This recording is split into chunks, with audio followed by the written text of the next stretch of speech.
Assalamualaikum warahmatullahi wabarakatuh. Kembali lagi bersama saya Refli. Nah, pada kesempatan kali ini saya masih berada di salah satu kecamatan Kamang ya, di salah satu desa yang berada di kecamatan Kamang.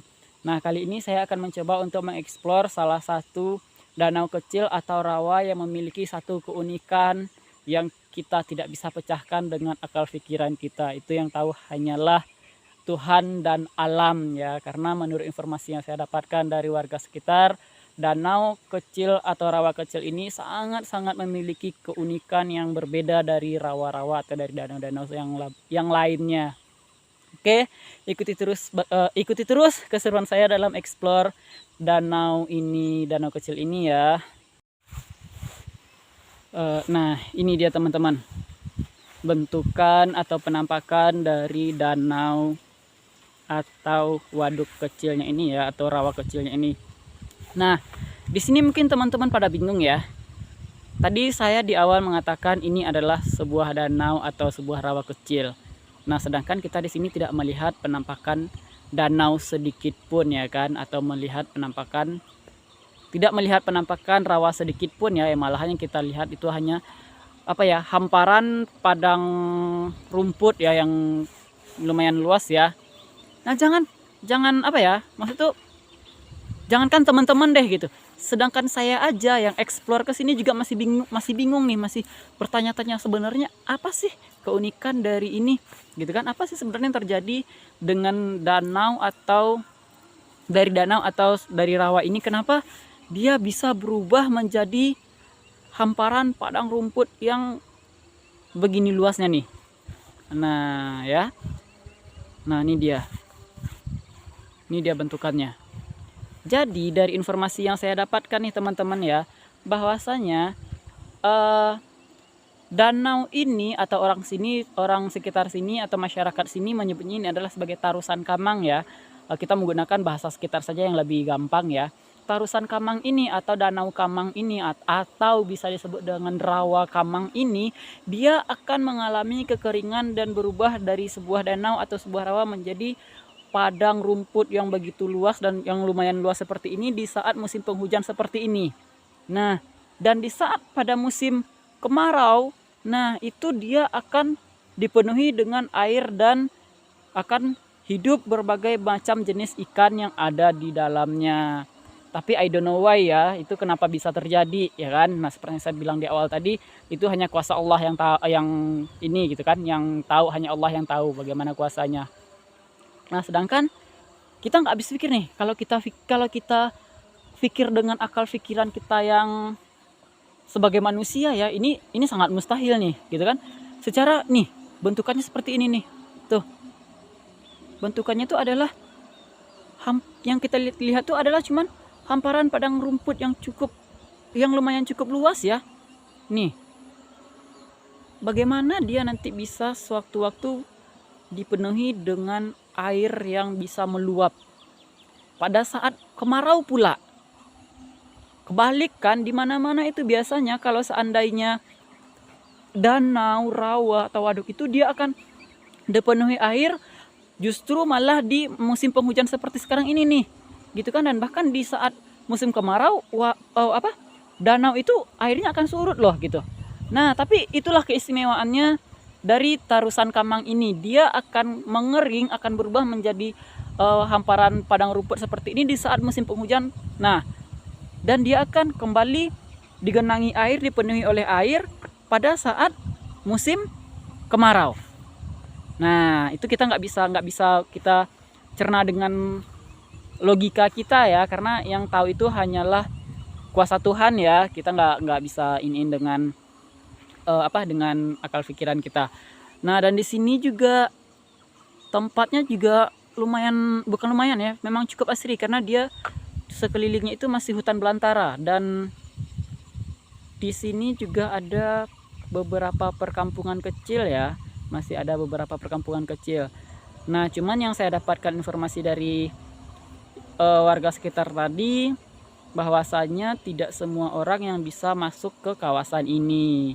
Saya juga nggak tahu ya, saya juga nggak tahu alasannya seperti apa, karena tadi warga sekitar juga tidak mau terlalu menceritakan terperinci, cuman I don't know why ya, yang saya dapatkan tadi seperti itu, tidak semua orang yang bisa masuk ke kawasan ini.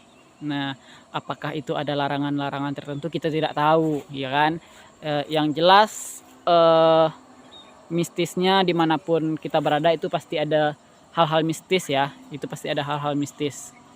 Kita nggak bisa kita tidak bisa berdalih, kita tidak bisa menyangkal bahwasannya di atas dunia ini yang hidup itu bukan hanya kita saja. Pasti kita itu hidup berdampingan dengan makhluk-makhluk yang tidak kasat mata.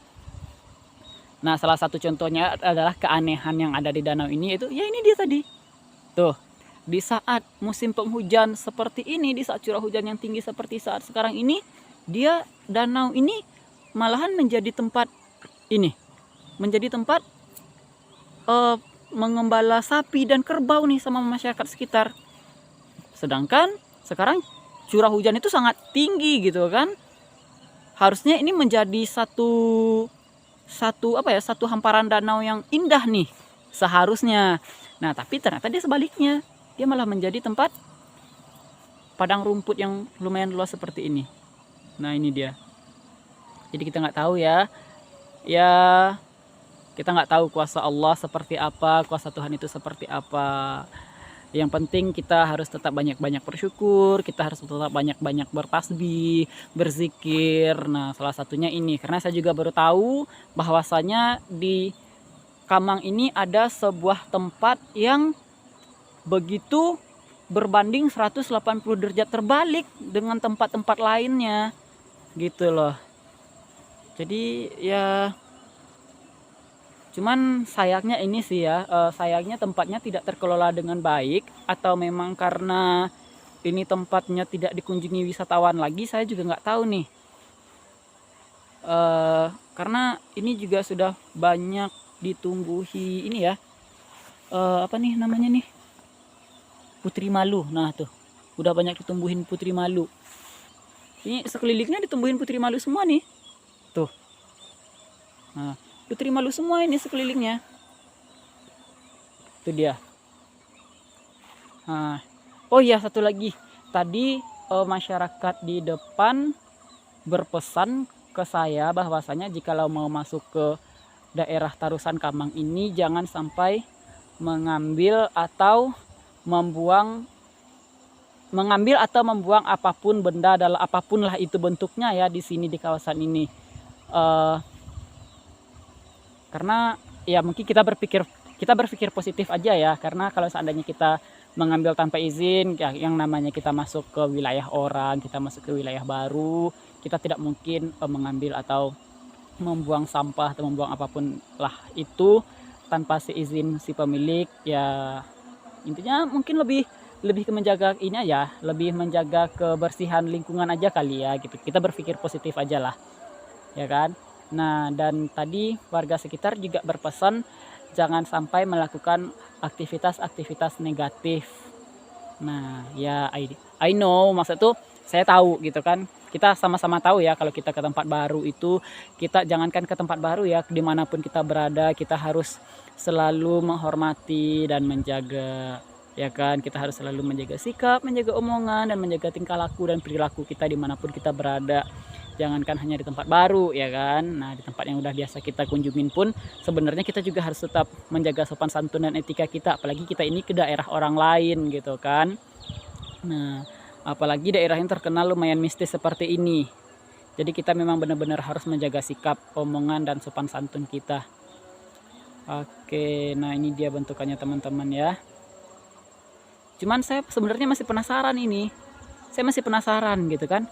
Cuman kita nggak tahu ya ke siapa kita mau bertanya, itu sumber airnya dari mana gitu. Maksud itu gimana ya? Danau ini akan dipenuhi air di saat musim kemarau gitu loh. Nah, itu airnya datang dari mana gitu loh. Kan itu jadi pertanyaan besar nih, sampai sekarang saya juga masih menjadi pertanyaan besar nih. Bahkan dari tadi saya juga lihat-lihat di sini juga nggak ada sumber batang air. Iya, nggak ada sumber sungai di sini, nggak ada. Di sini nggak ada sungai, nggak ada aliran airnya, nggak ada gitu loh. Nah itu kan menjadi satu pertanyaan nih bagi saya gitu kan. Ya karena saya baru pertama first time nih saya ke sini gitu kan. Jadi memang wow, jadi satu satu apa ya, jadi satu satu eee, menakjubkan lah ya, menjadi sesuatu yang sangat menakjubkan gitu loh. Nah, itu dia. Dan sebenarnya tadi juga dilarang agak berlama-lama sih di sini sama ininya, sama, warga sekitar karena, eee, cuaca juga agak kurang mendukung ya, gitu. Cuman tadi saya juga dapat informasi dari ini, dapat apa, dapat pesan dari warga sekitar, jangan terlalu lama-lama untuk membuat vlog di dalam ini. Saya nggak tahu apa yang dimaksud dari warga sekitar, saya juga nggak tahu, cuman kita berpositif thinking aja lah ya, niat kita ke sini baik. Saya ke sini hanya untuk, ini teman-teman, untuk menghibur teman-teman, untuk menghibur para subscriber saya, untuk menghibur para pencinta YouTube ya kan. Ya mudah-mudahan saya bisa selamat dan bisa kembali lagi ke rumah, gitu aja. Oke, mungkin kita sudahi di sini ya ininya untuk explore-nya ya. Juga cuaca juga udah mulai mendung tuh. Keren nggak tuh langitnya tuh teman-teman? Nggak jelas tuh. Tadi tadi padahal itu masih ini masih apa? Masih panas. Saya mau jalan ke sini tadi itu masih panas terik loh. Ini tiba-tiba pas saya nyampe di sini langsung mendung kayak gini nih. Tuh juga agak khawatir juga sih, takutnya nanti kena hujan di jalan karena perjalanan kembali pulang juga agak lumayan jauh ya. Oke, saya closing di sini aja deh. Kita juga karena tadi juga dapat info, dapat pesan dari warga sekitar, tidak boleh terlalu lama-lama untuk berada di sini gitu kan, karena kita baru pertama kali ke sini. Oke, kita close di sini ya teman-teman ya. Oke teman-teman, sampai di sini dulu ekspor kita di Tarusan Kamang ini ya. Ya mudah-mudahan next time saya bisa kembali lagi ke sini dengan bisa melihat bentukan aslinya ya dari Tarusan Kamang ini yang dipenuhi dengan air. Nah kalau sekarang kan ini masih dipenuhi dari ini ya, masih apa? Masih hamparan padang rumput ya. Mudah-mudahan next time lah ya kita punya kesempatan untuk bisa melihat danau ini benar-benar seperti danau ya. Oke, jangan lupa terus dukung channel saya dengan cara like, comment, share, and subscribe yang sebanyak-banyaknya agar saya tetap semangat untuk melakukan ekspor-ekspor di tempat wisata lainnya. Oke, wassalamualaikum warahmatullahi wabarakatuh.